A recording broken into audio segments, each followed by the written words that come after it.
new that have never been done before. We the people tell the government what to do. It doesn't tell us. We the people are the driver. The government is the car. And we decide where it should go and by what route to do. We the people are free. And I hope we have once again reminded people that man is not free unless government is limited.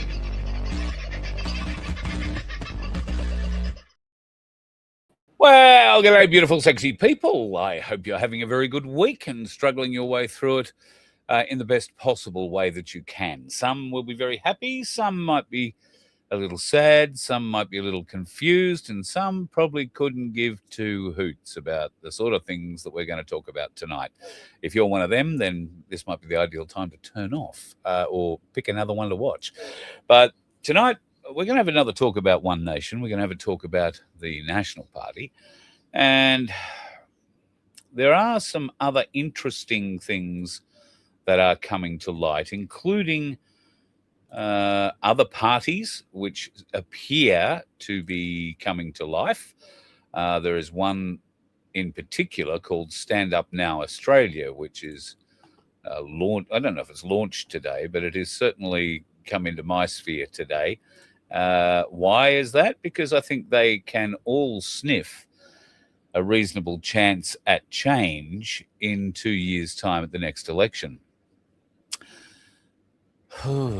Well, what a night to sit in the chair and nod off. When I woke up, I had a bit of a look at Sky News, and this was the look on my face. That's sort of how I felt. Yeah, what? David Littleproud and his crew today have all quit the shadow cabinet and essentially destroyed, beg your pardon, hide that one, essentially destroyed the coalition.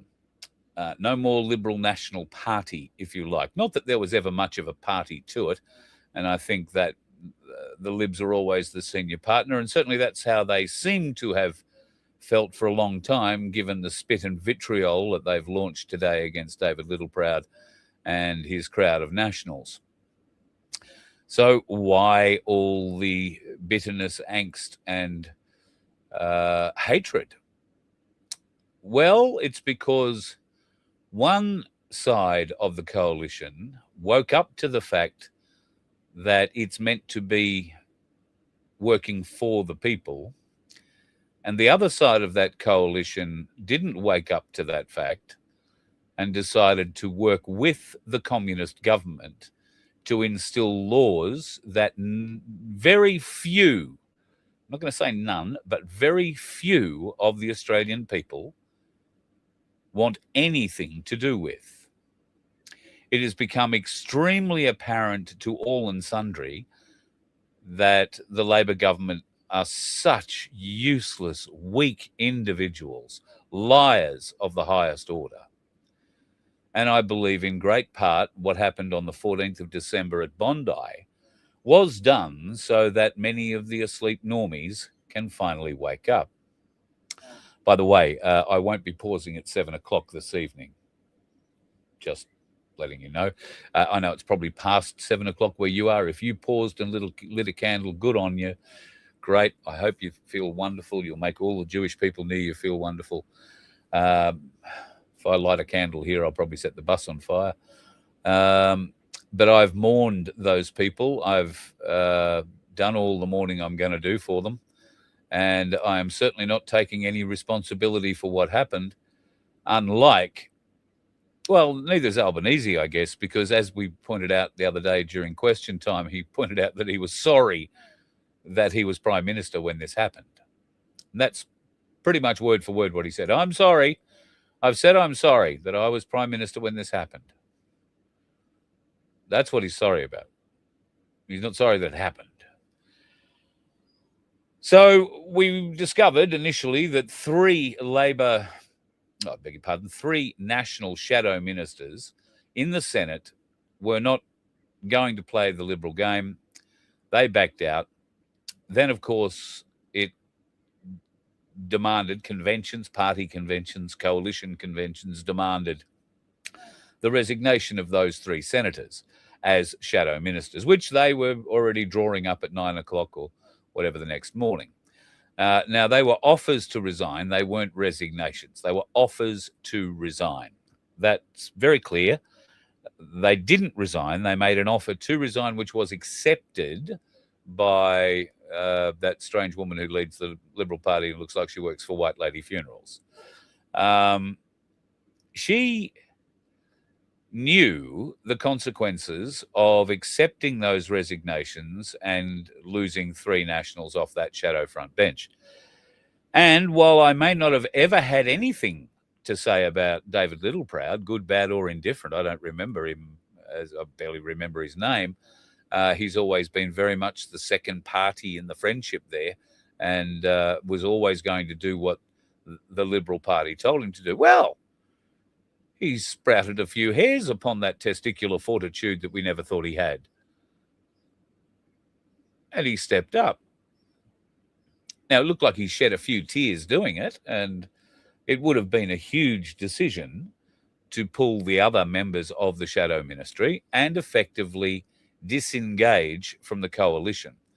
Now, in the big scheme of things, to you and I and out here in the public world, it doesn't really mean much. In the insular world of politics and Canberra, it is a huge story, a huge, huge rift. But to me, that's not the story. The story is the opportunity this now presents. And who does it present that opportunity to? Well, I don't think we have to go looking too far, and we will find Pauline standing at the front of it all. Now, One Nation are acting at the moment in a way that should give people who are new to their policies some confidence. I think today was a fairly quiet day all round because, like all good political parties, they have to pay their respects to the Jews who were having a sad day today. And they expected the rest of the nation to come to a grinding halt. If you did, congratulations. That's all great. I have no problem with anybody who wanted to do all that. It's just not for me. I mean, I wouldn't stop for 5 minutes to remember somebody who died close to me a year, a month, a day on. I mean, once we're buried them, we move on. It's pretty much how I feel about most things in that area of life, or death, as the case might be. Having said that, I have been very fortunate in that while I have lost people close to me, I guess I've not ever lost anyone that's made me debilitatingly grief-stricken,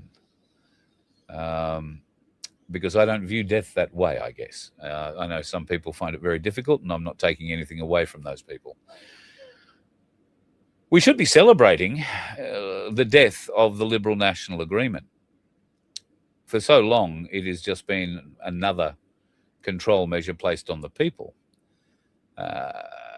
I don't know how much different this will be now that they've split, because they've done this before. They're all likely to be back in bed again in a month, but probably not before the lady from White Lady Funerals loses her job as the head of the Liberal Party, and we get somebody like Andrew Hastie, who I think is going to have significant problems of his own should he be elected to that position in the Liberal Party.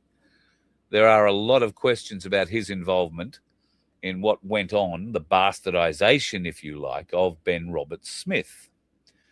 I'm not going to go into it in tonight's show, but trust me, folks, Andrew Hastie and his mate McCallum, the journalist, had an awful lot to do with the civil cases and the jealousy cases, I'm going to call them, that were leveled against Ben Roberts-Smith, and for certain actions carried out in Afghanistan. Some of you might think that Ben Roberts-Smith is responsible for all sorts of atrocities, kicking a fella off a cliff and shooting a fella in a field, and all sorts, drinking from a leg.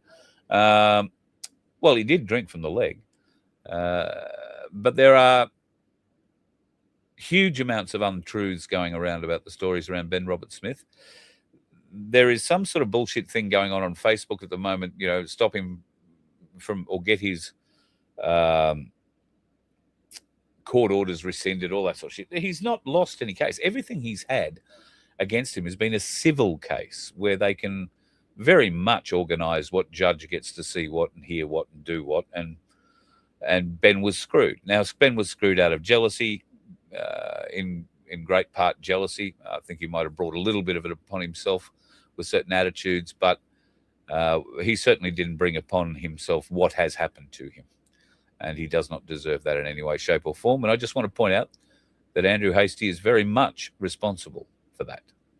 Not the kind of honourable fella you would think comes out of Australia's SAS. And don't think that he was, like Ben, a patrol corporal or anything like that. No. Hastie was a troop commander. That meant he didn't really get on the ground and do much. He sat in a base and ordered people around. Bear that in mind. I'm not saying he never did anything on the ground, but he certainly wasn't in the action like Ben Roberts-Smith was. So be very careful about Andrew Hastie as he comes into frame in the next day or two, because he will. I haven't checked, but I'm pretty confident if there isn't already today, there will be by tomorrow morning calls for Susan Ley to step aside, or that there is going to be a spill in the Liberal leadership. So if she were to lose that position, that doesn't mean she loses her seat, of course, and she probably won't have to return to White Lady funerals anytime soon. Malcolm Roberts has given notice to the Senate that he plans to make a motion on the 4th of February. That motion will be for the Competition and Consumer Industry Codes Cash Acceptance and Regulation Act. That was put into action, I think, toward the end of last year. Malcolm is going in to try and fight for our rights for cash again. I somehow doubt that he's going to get too far. But all that could change, because right now, folks, the Liberal Party is dead. Pauline Hanson and One Nation in one poll, admittedly, and one poll does not make a winning election, but it is the first poll in history that has a minor party leading above one of the big two. And I believe that gap is only going to get wider as she strips more points away from the Liberal Party and more points off the ALP. Because seriously, how could you seriously consider that bunch of Muppets? I mean, I'll say one thing for them. They do know how to play politics really well. And they seem to have got the leash on the Liberals and the Nationals really tightly. And the people are now awake up to that. When we call it a union party before, most of those unawakened looked at us like we were, go, get your tin hat on and away you go. But now they can see that for what it is. I really do believe a lot of the things that we are seeing are to awaken more people. The actors are working to a script and they are playing their roles very, very well. It'll remain to be seen just how well as we go forward. And Monday might just be a test for that. Our Australia Day celebrations around the country, March for Australia, which I'm going to call it in every state because it's too difficult. You've all gone and fragmented yourselves for whatever friggin' reason. And, I'll be honest, the March for Australia event that's happening in Sydney looks for all the money like a people's event. The march that's happening in Brisbane, while being a people's event, is in 100% totally organised by political parties. And I suspect One Nation in great part are behind that. I also suspect if they've got half a brain, they will be using it to promote their movie, which will be released. The cinema showing will happen Monday night, Australia Day night, at the Cineplex in Brisbane. And that is going to be a pretty interesting movie. You will be able to download it. You pay a subscription. I think it's $12.99 to download the movie, available from the 30th of January to watch in your own home. And there will be only, I think it's one night in the cinemas. It's various cinemas around the country over the course of next week. So Monday, I think there are 2 screenings in Brisbane. There are tickets still available to the second screening, which kicks off at 7:15. And it will be a movie well worth having a look at, I think. I've only seen the one trailer for it, but that trailer is a gift that just keeps on giving. So that movie will be released to the public the 30th. And what's it called? The Big Progressive Movie or something like that. I think it's going to be very funny. And I just wonder if they've had to re-edit it in any way because of the hate speech laws that they've now had to vote against. Wouldn't that be, well, be the kind of thing we'd expect? Anyway, in Adelaide, well, you know, I know it'll be a march for the people because you'll all turn up, but whoever's running it, I don't know. There always seems to be a lot of division there. In Melbourne at the moment, I believe it's going to be a people's rally held at Flinders Street, so we'll wait and see what happens there. You won't have to worry about the NSN turning up. That's the National Socialist Network. Thomas Sewell has put out an announcement that the NSN is now broken up. It is no longer, nor are any of the other groups that the NSN were associated with or had set up. That's, you know, the White Australia groups and all that sort of stuff. They've all been brought down in time or before these laws could be passed that would certainly have targeted them. That's why these laws were put in place. Because the NSN, who have never done a terrorist thing, as far as I'm aware, in their existence, were put into the same basket as the terrorist organisation Hizb ut-Tahrir. Well, the government didn't like the way that Thomas Sewell was able to energise people. They didn't like the way that Thomas Sewell was able to articulate the problems that he and his followers had with the government. And they are certainly not willing to countenance any kind of communication with people like the NSN who don't swallow bullshit easily. So they outlawed them, leaving Thomas and crew no other choice but to disband and maybe meet up occasionally in groups of 1 or 2 for a beer at the pub. Because if you get caught associating, who knows what the Victorian coppers will do with the federal police now laying in wait behind them. So, no need to worry about NSN turning up anywhere, and I don't think many of you would. As we've always stated, you don't have to listen, and I'm not just singling out NSN here. There are going to be politicians speaking at the Brisbane event that you just may not want to hear from. It doesn't mean that you hate them and that you're going to threaten their lives or that you're going to, do some other stupid bloody thing. All you do is say, oh, no, I'm not listening to that person. Turn around, walk off, sit under the tree, go and have a smoke, go and have a drink, go and dangle your feet in the Brisbane River for 5 minutes. If people are saying things you don't agree with them. You don't have to stand there and yell abuse about it. Just turn your back. It's a much more powerful signal.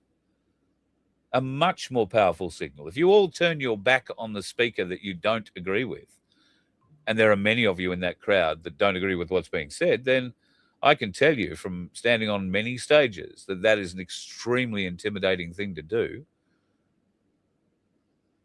You don't have to say a word.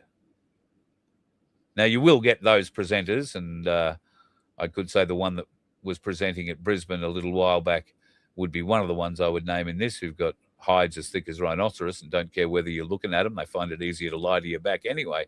So that wouldn't worry those sorts of people, but it does worry good people. And I believe in Brisbane there are all sorts of good people who are going to be standing up to speak, along with all sorts of politicians. I'm not saying the politicians are bad. Just saying it's not really a people's event. I know that there is a lot of money, political money, that has been ploughed into the Brisbane event. And, well, I'll leave it up to you to decide whether that's a good thing or a bad thing. Yeah, I'll leave that up to you to decide. Right. In Sydney, they have decided that the march will be allowed to go ahead. The Sydney protest ban has been modified. It hasn't been lifted. The police came out in Sydney yesterday, I think it was, and said, no, we're still having these restrictions about marches in the city. However, we're going to modify them so that these ones can go ahead for the March for Australia. They sounded very magnanimous in allowing this march to go ahead. The fact of the matter is it's Australia Day, and if the police thought for 1 second they were going to stop Aussies going out and celebrating their day, they've got less brains than even I give them credit for. So it's clear they've got a few more brains up there than we thought. So they've taken the high ground and said, yes, we'll let you have your parade. We'll let you have your march. Bullshit. It was going to happen anyway. So as long as the coppers feel happy and in control, I guess that's all that matters. Here's something I picked up the other day, which I found a little bit interesting. Australia has tested its, well, it says its first direct energy weapon, but I do not know that it is the first. We have been at the forefront of direct energy weapon technology now for some years. We were involved, and this I think is the same system that was referred to in that headline. We were involved working with something with the Brits for a number of years, very useful for taking down things like drones. Now, these are a laser weapon that can identify a drone at pretty good ranges. The drones that I'm talking about, and this is old technology, they were able to shoot down stuff at sort of 5 kilometers. This new technology, it brings stuff down a lot closer. It has a much more powerful laser attached to it. And they were testing it at Puckapunyal. If you know where Puckapunyal is in Victoria, there are a number of ranges at Puckapunyal facing all sorts of different directions. One of these direct energy weapons is operated from a drone. The day that the tests happened, and I'm not suggesting there's any correlation between them, but the day that the tests happened just happened to be the day that large parts of Victoria started burning. Just saying. It was an interesting test day, though. I'm sure that's what they'll tell you. Now, I'm sure you, like me, have been wondering what Donald Trump said, did, or wrangled to all of a sudden change his tune on Greenland. 1 minute, we're expecting a force of 50,000 Marines to parachute onto the ice and take the island by force. And next thing we know, he gets on his aging 747, which broke down on the way to Switzerland. That made him late. There could be a reason for a new presidential 747 jet, even if it is the one that the Qatari king gave him. Be guaranteed he'd get to where he's going then, I suppose. But anyway, Trump did wind up getting to Zurich and then hopped a helicopter to Davos and stood in front of the elites of Davos, where he apparently made them feel a whole heap better about themselves. He said, I'm not going to invade Greenland. I don't have to. I've already gone off and figured out a deal where it's going to be safe for us forever. And I'm going to fix the rest of the world. So I think I've figured out how he's going to do that. He just disguises himself, slips into the local area, starts working on the locals. Can you imagine him as an Eskimo in Greenland? Just saying. Or are there Eskimos in Greenland? I'm not sure. There might be more in Canada. Or Inuit. Not Eskimos, Inuit. I beg your pardon. One thing that I should have mentioned to you before, I'll go back to that in a minute. I want to finish on Davos for a minute. I've been watching a bit of it. It's beyond, I can't watch more than about maybe 10 minutes every 3 or 4 hours, maybe 5 or 6 hours. It is disgusting. The speeches, the smugness, the attitude, the lording over we, the little people, and all so that they, the rich, can become richer, is disgusting. Absolutely disgusting. And then the filth really turns up, which is the likes of Emmanuel Macron from France. Now, he and Donald Trump supposedly get along. I don't know. But Macron turned up today or yesterday in Davos looking 100% extremely dapper and like a man who's been beaten up by his wife. He's wearing these aviator sunglasses during his speech. He did not come out of those aviator sunglasses at all on his day one at Davos. He was meeting people backstage in them. He was greeting them in off areas and then goes out to the world and looks for all the money like a despot dictator there in his reflective bloody aviator glasses. What a pathetic piece of shit he really is. I thought it quite funny. There is a Donald Trump parody account on Facebook called Il Donaldo Trumpero or something like that.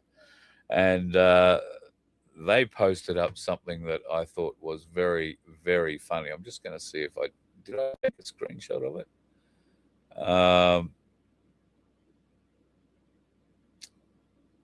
I don't think I did. That's a bit of a bugger. They posted something up that was just spectacular. A reply to Macron from Il Donaldo Trumpero. And that was along the lines of, why are you wearing those stupid glasses? Why does your wife have a penis? And has she beaten you up?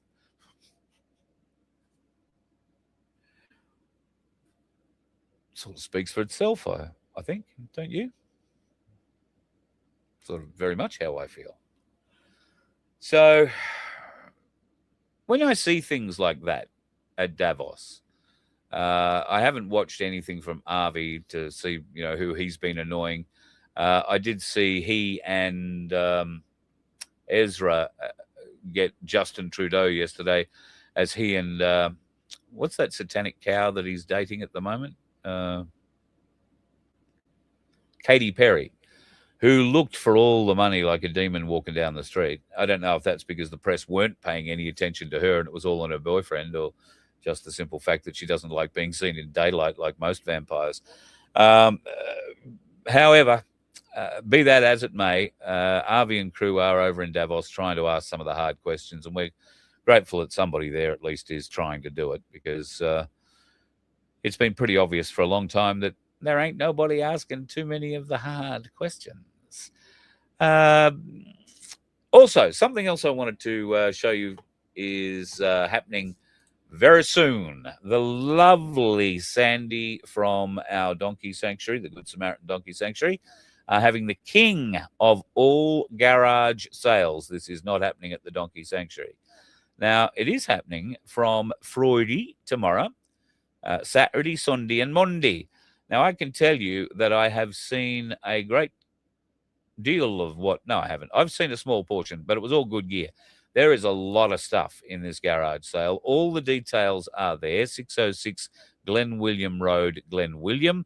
It's 6 kilometres out of Clarencetown. If you don't know where any of that is, folks, think of the Newcastle, Port Macquarie, that sort of area, and inland, maybe as far as Singleton or further.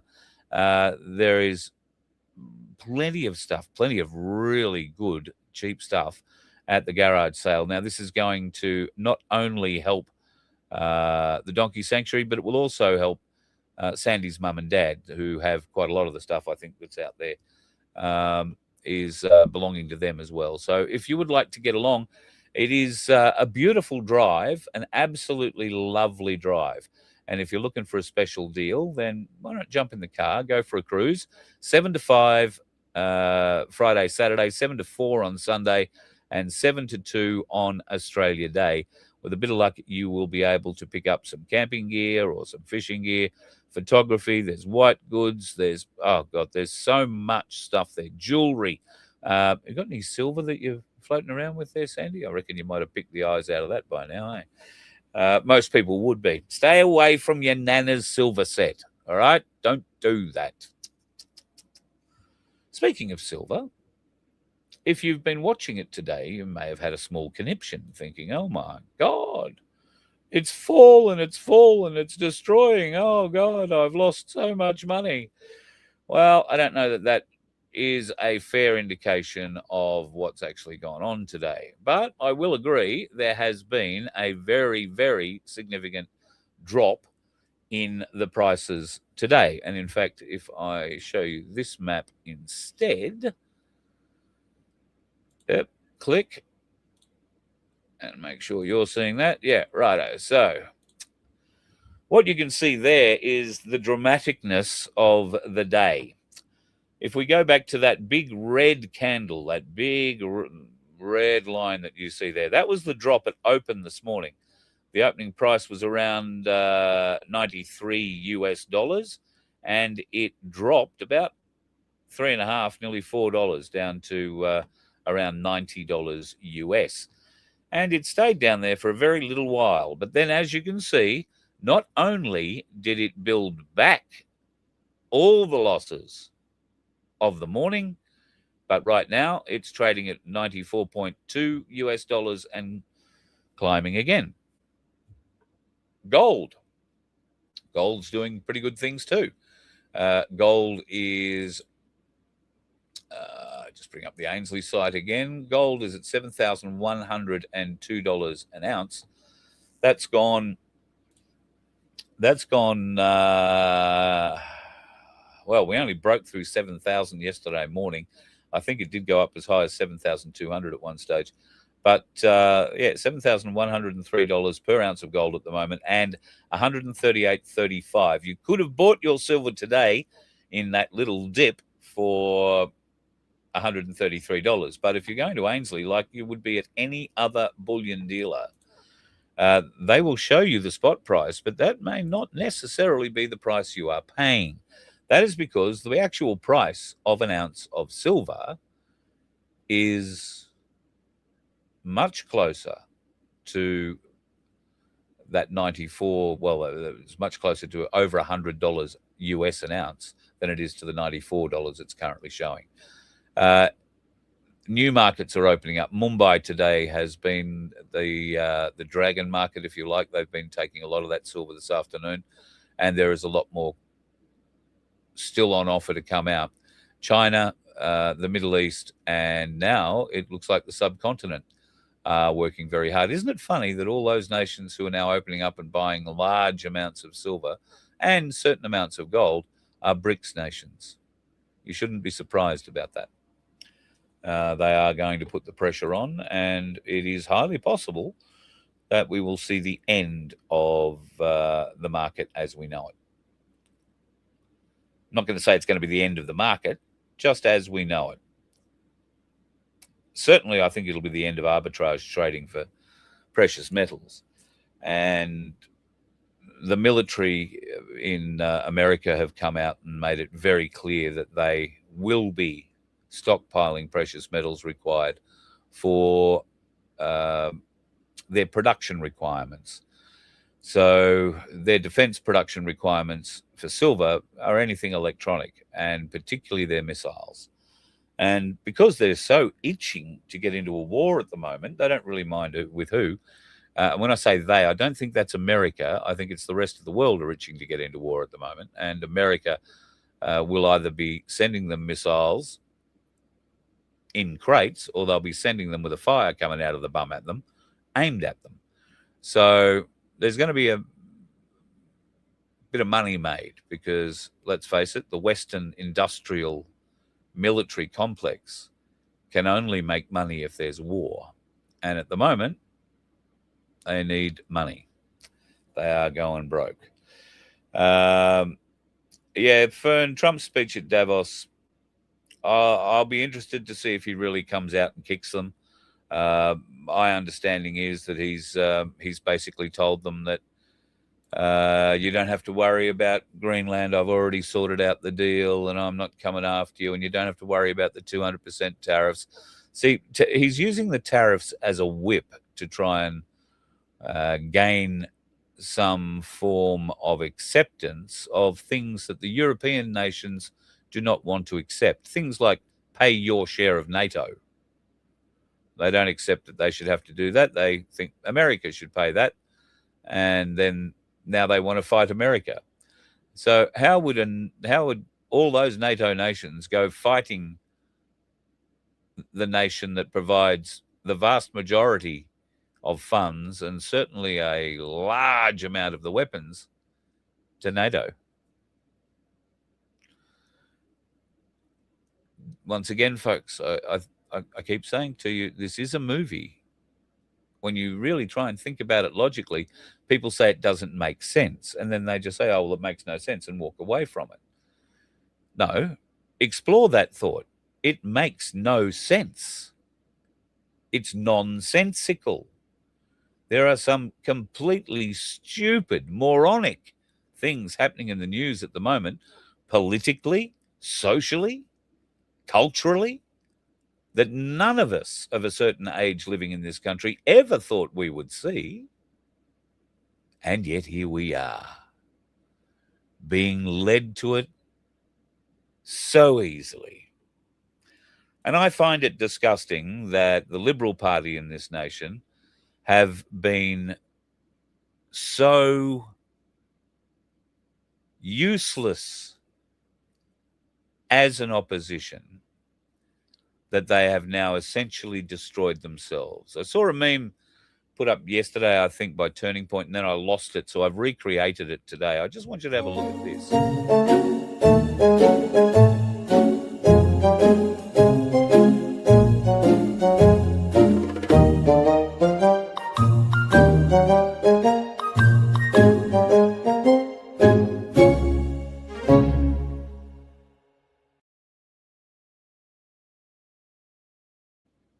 Sadly, that's exactly what the Liberal Party is.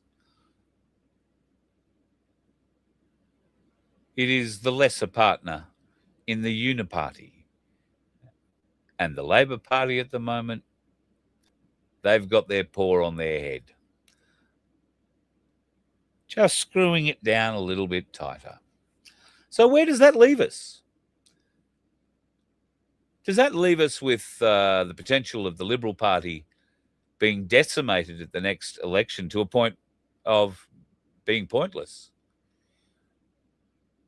Do we think that one nation could get people into the metropolitan seats that the Liberals hold and could retain or could gain those seats off the Liberals? I think there's a pretty fair chance of that if one nation and associated other groups that jump on that bandwagon are genuine, are honest, and can gain the trust of the Australian people.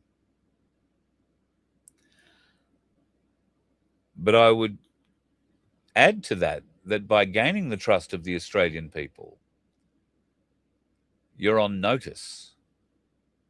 You'll only get one go to prove that you are doing as much as possible, as fast as possible, to rectify the abuses that have been put upon the Australian people for the last 50 plus years. It's longer than that, but let's go back to 1973 and start from there, or even 1966 and start from there. I think that would make Donna and Peter from Corruption Whistleblower a bit happier.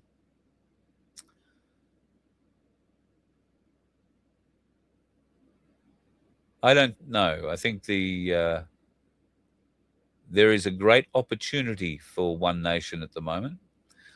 One Nation have proved themselves to be the leading opportunity for this nation for an alternative, for change. Now, as much as that may stick in the craw of some of those other minor parties, I'm talking about Katter, I'm talking about Clive Palmer, although I'm not even sure Babbitt is a Palmer United or a United Australia party member anymore. I think he sits as an independent too, maybe. At any rate, he plans on getting out at the end of his Senate session anyway. He thinks politics is a truly horrible game, and he refuses to play it. But he's keeping an eye on it, I guess, for the term. Good on him. He'll go back to being an accountant. I think he was before he got into politics. But I must say, he is a man of great conviction doing that, if that is the case, and he would be a loss. I would like to see him put some support behind Pauline and One Nation going forward. I would like to see Bob Katter get right behind this push. I would like to see Gerard Rennick get right behind this push, even though Rennick is going to be, I think, probably a divisive character coming up to the next election. He will want to start his own party, the People First Party, which he's already started, but he will want to run that. He won't want to run with One Nation. He won't want to run as anything else. So really all he's effectively going to do is steal Liberal votes from One Nation, essentially, going forward. And will he get in? He couldn't raise enough votes in the last Senate election to get re-elected. That was a pretty tight Senate race, given that he was also facing Malcolm Roberts and Pauline Hanson. And there are only so many seats to go around. So hard race. Before supporting Rennick in any way like that, I would want to find out whether or not he's planning on sitting in the lower house or the upper house. What's he planning on doing? Is he planning on running just a few people for the Senate in the hope of gaining a balance of power kind of thing, in which case just taking votes away from One Nation and any good they could possibly do if it came down to a balance of power vote. I think it's possible that One Nation could be flooded with votes and get past the post on first votes. But then there would be the preference game, the shell game that's played, and they'll just keep playing it until they get the result that they want. We need to make that result impossible to be able to tip by playing those little machination games in the back rooms. And I hope we can do that before the next election. I really hope we can do that before the next election. If we can't, I hope that it proves to those people who believe that voting is the only way, that it's not, that it's never going to work. We keep coming back to it. I know there are many good people who go to that place in Canberra aiming to make major changes for the betterment of people in their constituency and all Australians in general. Malcolm Roberts says so every time he stands up. But they're unable to do so for a variety of reasons. But the vast majority of those reasons are linked to the bureaucracy. And that is where the poison is in this chalice. So I would like One Nation to come up with a plan that guts our public service. We might be able to save a lot of money doing that. And figures out a way, and I'm sure we can do this together, whereby the public service is replaced by people who actually do want to do the right thing by the people of Australia, using the money the people of Australia ordain to give them to do it.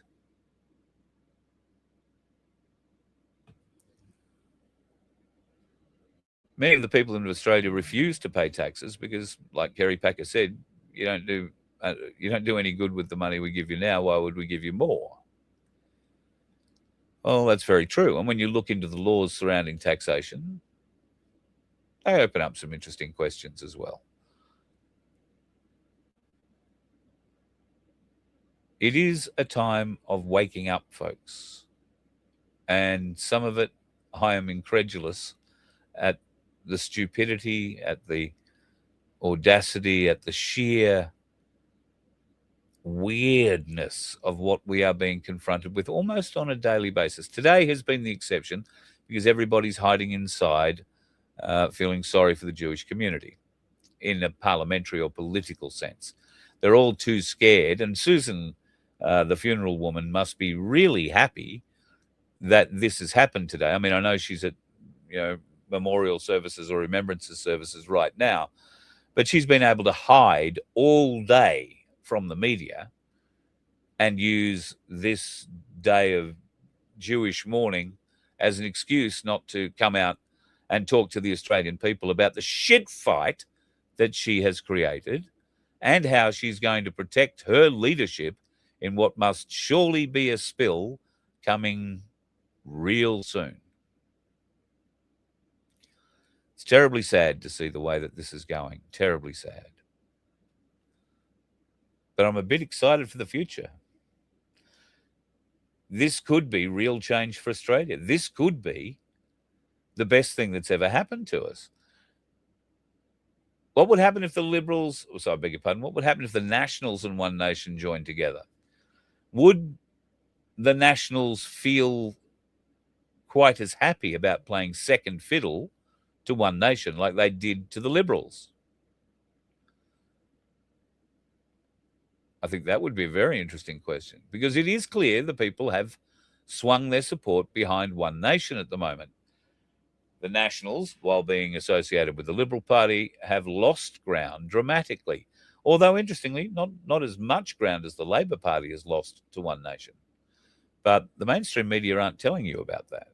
They're more prepared to say, oh, well, the biggest One Nation are ahead of the Liberals. Well, next week the story will be they might be ahead of Labor Party as well.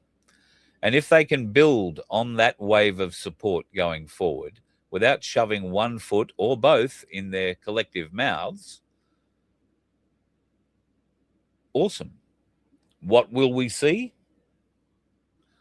I think we will see a terrified Labor and Liberal consortium come together with the Greens to outlaw One Nation as a hate party.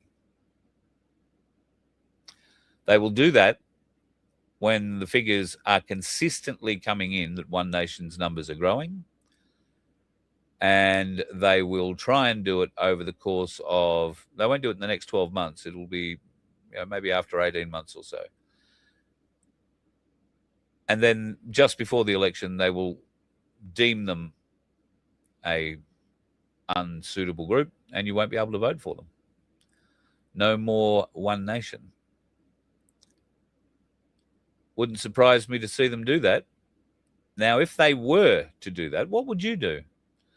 If you'd decided that you were going to vote for One Nation and the powers that be, Labor Party, get together in the back room with their green and teal friends and their newly enamored Liberal Party mates and do this deal, what would you do?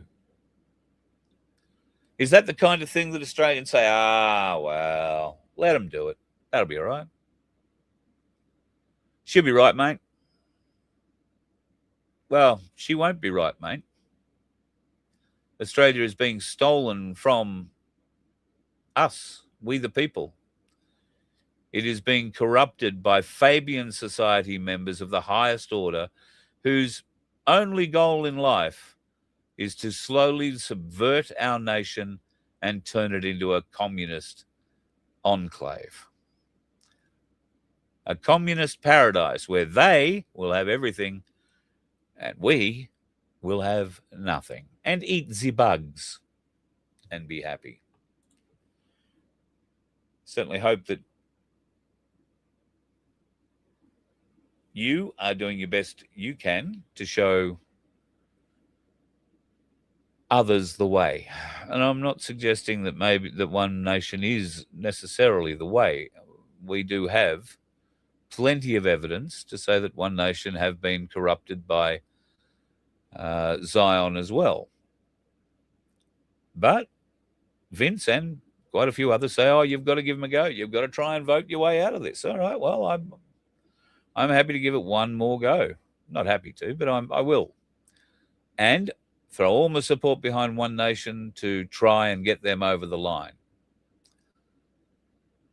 But I'll be honest, it's more because I'm interested to see what the party machine is going to do to One Nation. And yes, I would champion them if they are being beaten up. I don't think they need me to champion them in any way, shape or form. But yep, I don't like seeing the little bloke or woman beat up in this case. I don't see the little party. I don't like to see the little party being kicked around. Never did. So let's see how it goes for the time being. And let's hope that in a couple of years' time, when the election swings around, that there is a wave of support that is far too big for the uni party to overcome in preferences, and One Nation is swept to victory as part of a coalition involving the Nationals, the Katter Party, Clive's lot if they're still around, and an independent cooperative. Because there will be independents who are elected in this election coming, a lot of them, I think. They're all going to need to work together, broadly speaking. Things to be wary of: getting a big head. One Nation right now are copping some of the best press they've ever had in their entire existence. They are under demand from podcasters to mainstream media. Everybody except me, it seems, wants an interview, and they're riding a wave of media success. The phones are running hot, the emails are running hot with requests, and that's a pretty flattering thing to have happen, along with all the numbers that you're seeing coming through your party polling and all that sort of stuff. And that can tend to have an inflationary effect on one's head. So I would ask, if there is anyone from One Nation watching, keep an eye on that. You cannot afford to go and get a big head. Not yet. You're 2 years out. And God help you getting a big head if you were to get elected and then turn that big head on the people in a few years' time. That wouldn't go very well for you guys at all. With the best of intentions and with every prayer and hope in the world that you would do the right thing, I and many others will probably support you. But if you screw us, we the people, you will never, ever be able to make that ground back. And you will confirm to we the people that the political process in this country is completely, 100% totally stuffed. Beyond redemption, beyond repair. And when the only people who think it isn't stuffed and beyond repair are the ones who are riding at the top of it, we the people won't allow that to happen. Something will happen to make that impossible. So I pray that One Nation can pull this off. They've got to keep their egos in check. They've got to keep their ears to the ground, and they're very good at doing that. They're very good at listening to the people. Are they very good at acting on the wishes of the people? In certain circumstances, I would say yes. And it's very easy for me, a keyboard warrior, to sit here and spruik myself into a microphone without having the full knowledge and the full facts surrounding the issues that must confront these people every day. However, I do believe nothing is insurmountable. Tough decisions may, in fact, need to be made. They were needed to be made very recently. And look what happened when the Liberal Party made them incorrectly. I wouldn't want to see One Nation's support plummet like the Liberal National Parties has in the last 3 days because of a mistake that could be avoided, a mistake like the woman from White Lady Funerals made by breaking up the coalition, which I think will only strengthen the National Party, and it could very well be the end of the Liberal Party. Some might suggest that too isn't a bad thing. I don't know. We'll see. Anyway, folks, I love you and leave you tonight. My throat's about to go and close over again. I need a drink. And before I start coughing and spluttering and carrying on, I will wish you a lovely evening. Be safe and be happy in what you do. I will tell you that Laura has arrived safely today in her destination. That's a load off my shoulders. And I think is settling in, having dinner with her niece right now. So she's very happy, very chuffed.